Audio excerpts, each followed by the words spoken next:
المعمہ سے نکلے اور غار ثور میں پہنچے۔ غار کے اندر 3 دن رہے، 3 دن اور 3 رات۔ حضرت صدیق اکبر رضی اللہ تعالی عنہ کے جسم پر، سر پر خشکی کے آثار نظر آئے تو آپ صلی اللہ علیہ وسلم نے پوچھا کہ ابو بکر صدیق، آپ پر خشکی کے آثار کیوں نظر آ رہے ہیں؟ عرض کی اللہ کے رسول، پیاس بہت لگی ہے۔ آپ صلی اللہ علیہ وسلم نے ارشاد فرمایا کہ جا فلاں جگہ پر جو کہ قریب ہی ایک جگہ تھی، فرمایا وہاں پانی کا پیالہ موجود ہے، جا کر پی لو۔ حضرت صدیق اکبر رضی اللہ تعالی عنہ وہاں پہنچے، دیکھا کہ پیالہ ہے، اس میں پانی موجود ہے، تو آپ صلی اللہ علیہ وآلہ وسلم کے حکم پر حضرت سیدنا صدیق اکبر رضی اللہ تعالی عنہ نے وہ پانی پیا۔ پانی ایسا کہ دودھ سے زیادہ سفید ہے، شہد سے زیادہ میٹھا ہے، برف سے زیادہ ٹھنڈا ہے۔ سیدنا صدیق اکبر رضی اللہ تعالی عنہ فرماتے ہیں کہ میں نے آج تک ایسا پانی نہیں پیا۔ آپ صلی اللہ علیہ وسلم نے ارشاد فرمایا کہ جنت کے اندر 4 نہریں ہیں،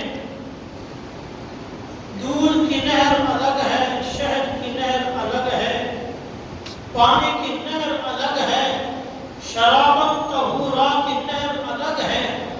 ان 4 نہروں کو جمع کیا جائے تو حوض کوثر بنتا ہے۔ تو فرمایا اللہ نے فرشتہ کو حکم دیا کہ حوض کوثر سے پانی بھریے اور صدیق اکبر کو جا کر پیش کیے۔ ابو بکر صدیق رضی اللہ تعالی عنہ نے عرض کی کہ یا رسول اللہ صلی اللہ علیہ وسلم، کیا اللہ کے نزدیک مجھے اس قدر مقام ملا ہے، میرا اس قدر مقام اونچا ہے کہ اللہ نے دنیا میں مجھے حوض کوثر کا پانی پلایا؟ تو آپ صلی اللہ علیہ وسلم نے فرمایا کہ جو تو مجھ پیغمبر کی خدمت میں لگا ہوا ہے، میرے ساتھ وفاداری میں لگا ہوا ہے، اس کا انعام اللہ نے تجھے دیا کہ باقی ساری کائنات کے مسلمانوں کو یہ پانی روز قیامت ملے گا۔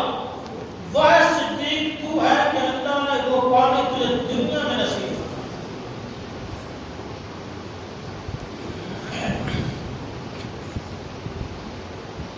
یہ ہے صدیق اکبر رضی اللہ تعالی عنہ کا مقام